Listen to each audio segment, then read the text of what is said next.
Hey everybody, how's it going? I'm Brian, welcome back to my home. Today we're gonna talk about something that some of you are aware of. I sang with Prince in his living room. That is not what we're talking about today. Today we are going to talk about your rights as a worker when forming a union. We are going to touch on what you can do, and we're going to touch on what your employer is prevented from doing. One, what can you do? You can talk about it. Perfectly acceptable. Best practice, parking lots, break rooms. But if there's a space in the office where there are lots of conversations going on at the same time, perfectly acceptable. I will say,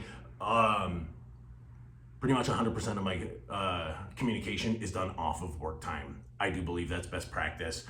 And another thing that you can do at work, you can do your job. You can show up 100%. You can show up 110%. Let's show our employer why we should be supported. I believe in this. Like I talked about earlier, like we are building a community here.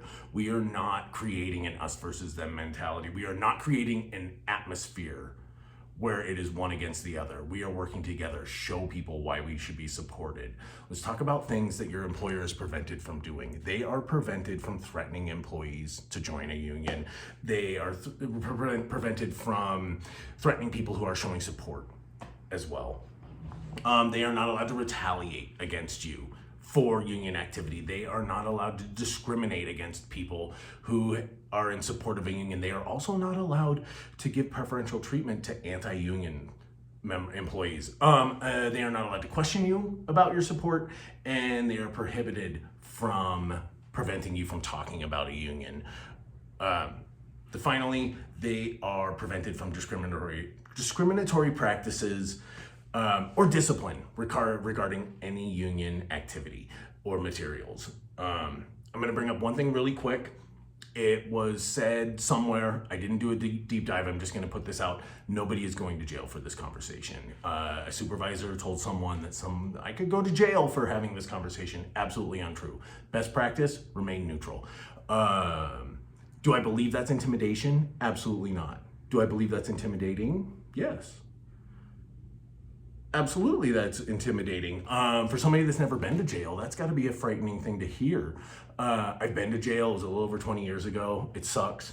Tomatoes were obviously GMO, 1 out of 5 stars. I have no desire to go back. I do everything I can to not go back. I also have zero desire to send my supervisors to jail. So if the idea is that if having this conversation could potentially put my supervisor in jail, I'm gonna stop talking about it. And that's not appropriate. This is not a clapback in any way, shape, or form. This is completely informational. Like, this is all my intention is. I hope that was helpful.